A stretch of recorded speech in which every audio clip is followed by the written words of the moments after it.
Sound check. Making sure you guys can hear me. Come and give me a thumbs up. Let me know if you guys can hear me or not.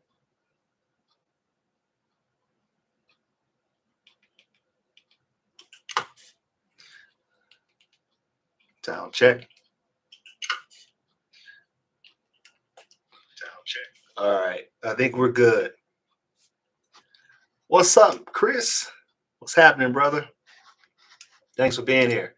So tonight I'm gonna be more structured with this live session. I want to make sure that I get what I need to say out first before I do my Q&A on this. Let me know where you guys are coming in from, where you're at. It's Saturday night here where I'm at, but it's not important to you guys. You want to know, you want to get to the content. And then today we're going to be talking about when it's okay to break no contact first. But before I even talk about that part of it, I want to make sure that I'm letting you guys know when it's not okay to break no contact first. And this have worked. I'm gonna give you guys a little bit of story early on here. I actually use this strategy, if you want to call it that, or even this this mindset that you should have when you are breaking no contact. First, I need to send this out to my people on Instagram. Give me a second here. And it worked exactly like I feel it should work. Which means she got the results that she wanted. She was able to get herself back into the game and get her another chance with this person that she wanted to work things out with. Well, what happens when we start the conversation. I've been working with her for a while now. We had been out of touch, and I actually helped her get this person. I helped her like screen person, if you want to call it that. I helped her understand what to look for, and this guy checked a lot of the boxes. So it was a success story as far as that. I'm like, all right, cool. Like I'm gonna send you guys on like wedding bells, whatever the case may be. You guys are doing okay, but then there's always bumps in the road. I'm not gonna give you the end result right now because I want to make sure that we're going down what not to go back to. I'm a huge advocate for mental health. I'm a huge advocate for putting yourself first and not putting yourself back in dynamics that for sure, I call them layover flights, is not going to take you to your final destination.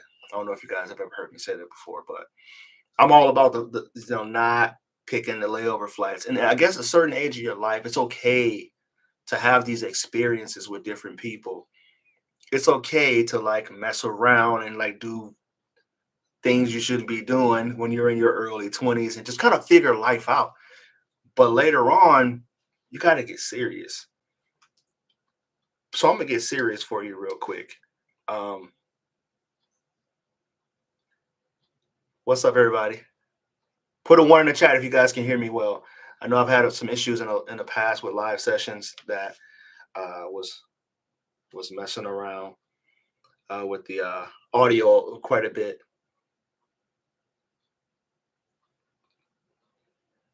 All right, so like I said in the beginning, I'm going to start out with the type of dynamics that you don't want to go back to, which means I don't care what you have to do, delete the phone number, block the person, whatever you need to do to never reach out to these type of individuals. I need you to trust me on this. It will not end well for you. You'll just end up in a very soul-sucking trauma bond that I don't want to see any of the people that I work with go through, or anyone, period. Like I have like a little glitch in the matrix here. I look back at like even certain type of relationships that you see in the public eye. All right, like the whole, like let's if we want to talk about like mainstream media, like Taylor Swift and Kelsey, the whole thing that just went down with Tom Brady and his ex-wife. I really wanted to help people like screen better. Like, all right, well, if you see these type of yellow, red flags early on, they're layover flights, right? Just enjoy that layover flight. So let me know what you guys think about this. do you feel like this whole relationship, and if you don't care, don't even answer, whatever, just you can go to a different session. I understand. If you feel like this dynamic with Travis Kelsey and Taylor Swift is a yellow flag or a red flag for you, I want you to put a one in the chat right now. Say, all right, this is a layover flight. This is something that's not really going to last very long. It's not going to go to distance. I don't know, but no, her track record of relationships are very public. There's a lot of things that we know about Taylor Swift that she puts in her music that should have been like, for Travis should have been like, I don't know about this one. But maybe he wants a labor flight. Maybe he's just like, all right, let's just be in a moment. Maybe he's got some kind of deal going on with the NFL. But anyway, we're getting to the content. The first thing you don't want to do is get yourself involved with or back re-involved. If you're in no contact right now and you're trying to, like, you're really painful. I had a client reach out to me earlier today, which I think she's just such a sweetheart, and she's really struggling to hold that no contact. Well, she actually thinks she accidentally broke the no contact. She's like, what do I do? Like, oh, don't panic. We're just going to reset. It's not like you were really becoming unglued because of this. You can go back into no contact and not think twice about it. I'm not going to tell the specific scenario because, confidentiality. But if you know for a fact, it's number one, that they were in a rebound relationship. If you know the person that goes out, that you know the person has went out and found someone else, and it's very public, they're posting people, they're posting that person online, do not break no contact, because then you'll be giving them exactly what they want. They get to not be in a relationship with you. They get to go out, and like I said earlier the other day, they get to go out and they get to frolic, and they know that they have you still waiting in the wings, waiting for you. You're waiting for them to come back, which means they have a lot of power in that type of scenario. And the reason I even decided to make this video was someone reached out to me on Instagram and asked me, is it okay to remain friends with your ex? I'm like, okay, so you need to really understand what friendship looks like. For certain people, if you're considered a friend, they expect to hear from you ever so often. But there are a lot of friendships you never have to speak to that person. You never have to speak to that person. You could be very okay with, like, oh, we do a check-in once a month, check-in every 2 months.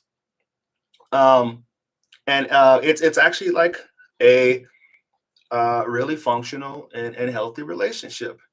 But if you give them that friendship and they're allowed to, like, be in that rebound, and they get to reach out to you and, like, connect with you about your kids or your dog that you just posted, oh, he's getting so big.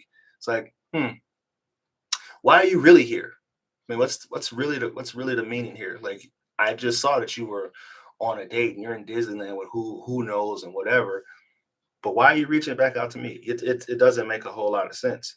And I'm gonna tell you why. It's because they're trying to keep you around as an option. So if you know for a fact that they're in a rebound relationship, you don't want to be the topic of their discussion. If honestly, I don't think the rebound would probably. I've seen a lot of scenarios, so never mind. There's sometimes the rebound knows about you, and there's sometimes that the rebound don't know about you. If they know about you, and if they're a certain type of personality type, they have probably had discussions about you. And they're probably looking like, oh, I'm so glad you're out of that relationship and you're in a relationship with me now, because that person was just, they just weren't really that healthy to be with. Get the likes up if you guys are coming in here. What's up, Ryan? Ryan, Faye, Michelle. Okay. What's going on, everybody? Saturday night. Like, I thought I was the only one going to be inside on a Saturday night. That's a good call, Chris. My boy Chris told me I should probably run a Saturday Night Live, and I did. I think my headphones just went out. Let me know.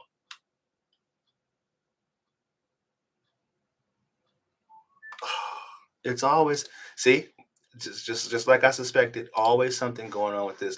All right, so that's the first one. Is if they're in a rebound relationship and you know about it, do not break that no contact. All right. The second reason that you should never break that no contact is if that relationship was an unhealthy relationship. And I'm going to break down what I feel like an unhealthy relationship is. If there were explosive arguments, I mean, arguments where there was verbal abuse, there were hands being put on each other. If it was a trauma bond, or if you want to call it a trauma bond, I'm not going to use that jargon right now. If it was a relationship that you wouldn't suggest your friends stay in, if this was a relationship that your kids were getting into, you would be like, no, run as far away from this person as possible. If you see those type of behaviors happening at the Thanksgiving function, and you're like, I don't know why this person's with them, and you know that's the relationship you're in, then I wouldn't break the no contact. And let's be 100% honest here. There could be a lot of people who are watching this video that you are the person that they should not be contacting again. Let's just be honest. Let's be straightforward here. And if you're not, something's going on with you to feel like you may have some type of delusion here to feel like this person should be reaching back out to you and chasing after you. Thanks for the thumbs up. I'm gonna get to those questions and everything when I get done with this. I'm gonna get to the Q&A. The second one is if they had if lots of disrespectful behaviors was happening, it goes along with the verbal abuse or whatever it is that happened in that relationship. Don't break that no contact, because why would you want to put another helping of that on your plate? Why are you signing yourself up for more ulcers and isolation from your friends and family?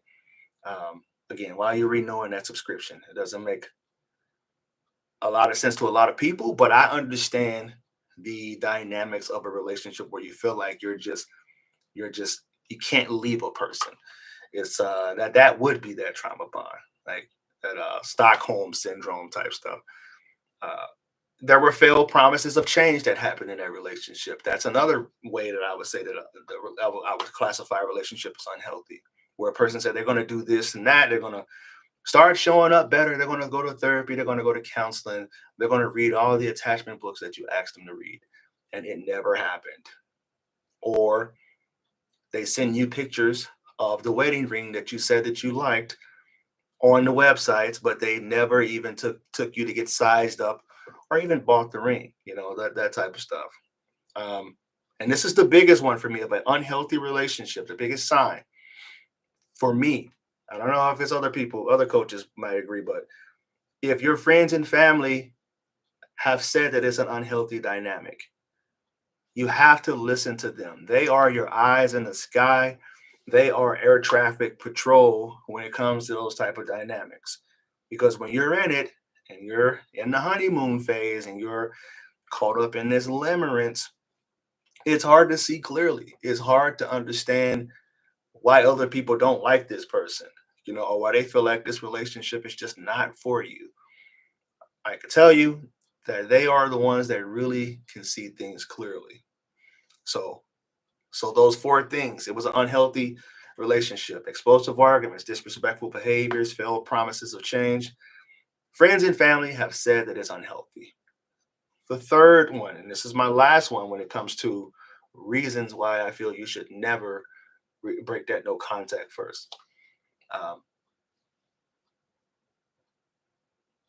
they have expressed and shown that they are no longer attracted to you, or they no longer want a romantic relationship with you.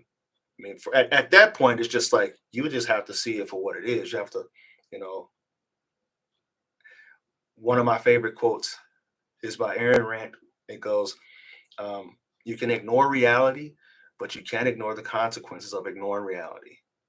Because what happens when you ignore what the reality is? The person has shown up to dates, they haven't been affectionate, they haven't promised you any type of reconciliation. Um, they're just allowing for you to do things for them when when they've actually told you, like, I'm just no longer attracted to you. There's no amount of doing you can do to make them want to be back in a relationship with you. And I know I see it all the time on Instagram. Even people are saying, if you guys aren't following me on Instagram, it's I am Coach Court. Check me out over there. Give me a thumbs up. If you feel like this is spot on for you, I absolutely loathe when this thing does that. But it is what it is. We're here now. We're in technology now. Um, you have to understand when a person is losing attraction for you in that manner. There are certain behaviors that they'll start to show, and if not verbally say that you just have. And I see this a lot with honestly, I see this a lot with men. Men feel like they can actually do more to regain that connection, to make that person fall back in love with them again. Um, I think women are the ones that are just more that like abandonment, like they don't want to be abandoned. That it's really strong in them, and I don't like to go polarization there, but it's just kind of what I've seen. If I have to put in like best sense that I can, you have to be able to understand that I've done as much as I could have done. There's no other thing I can do to show up. And if you're here for attachment, um, there are certain times. This so let me get this clear. Like this advice is for like no attachment type style. I mean, this is for if you don't know what a person's attachment style is to begin with. This is your safest bet. Your safest bet is to not break the no contact with these things that I outlined before. That's it. Like if you can just blanket it over everything, like just best case scenario, this is what I'm referring to. Not, breaking it down to the four attachments. Um, Secure attachments, you probably wouldn't even be here on this live session to begin with. The second, all right, so I got this. All right, yeah, I got them all. That's the three. Now I'm gonna tell you why I feel it's a good idea to break no contact. If you are in no contact right now, perfect time. It just jumped.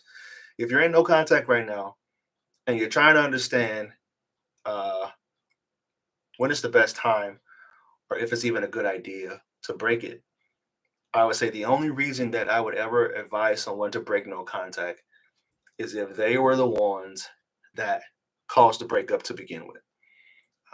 Like I said before, if you knew you were that person that should be not being contacted again, then I'm talking about you. And this is what I mentioned at the beginning of this session.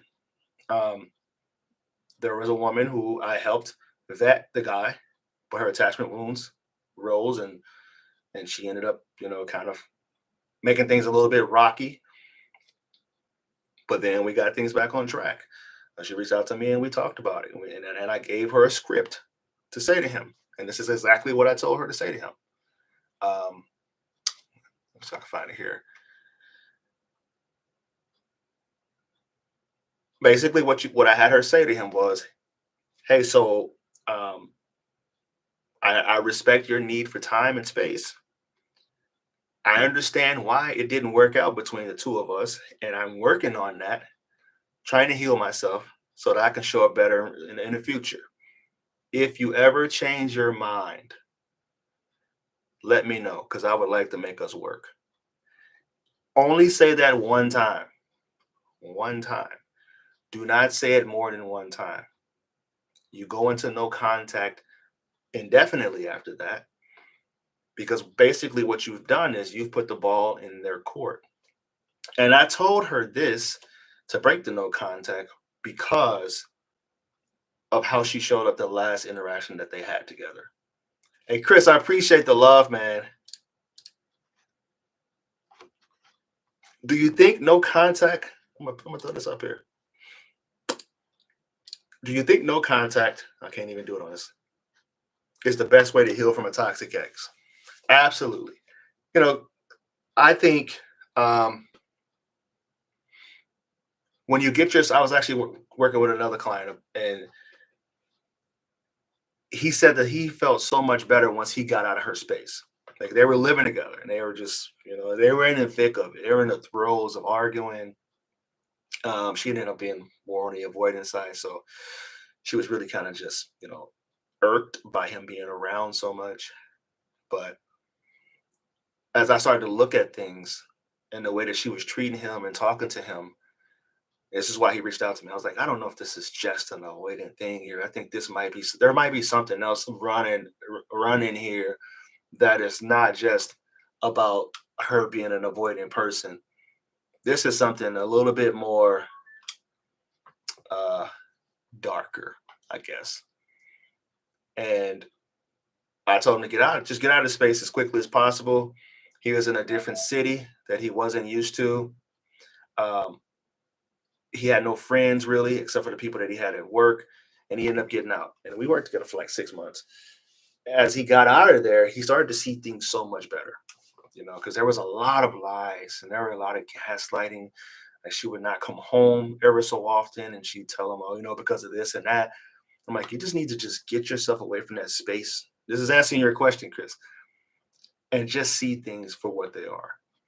And as he got out of that dynamic, he started to see like, yeah, I was really being kind of puppeted. The first 3 months, I had moved into to her city, took a job over there because I felt like the connection that we had was so real. And at the time, she was telling me just how much in love how she was with me and this and that. But it ended up being uh, a little bit of puppetry going on. So I'm glad he got out of that. I mean, there are guys that aren't able to ever uh, make things work out the way that it did. What's up, Scott? All right, I'm ready for the Q&A. So essentially, what I'm saying is, if you know that you were the one that actually caused that breakup to happen, if you pushed them far away, if you were anxiously attached, if you displayed behaviors that you weren't proud of, if you did things that you feel like, all right, if I showed up the next time, I think I can do things differently. And I see this happen a lot. I see people are able to get that second chance, and they're like, they'd be like, Coach, you'd be so proud of me. Like I didn't even trip when she didn't text me back. I was just kind of like, it is what it is. And they feel so much more like in control and so much more proud of the way that they showed up. You know, if you stay in no contact, does that surprise them because you haven't reached out? It depends on the type of person. Uh, if it's an avoidant, they're probably like, okay, well, it is what it is. Especially if the relationship wasn't that strong.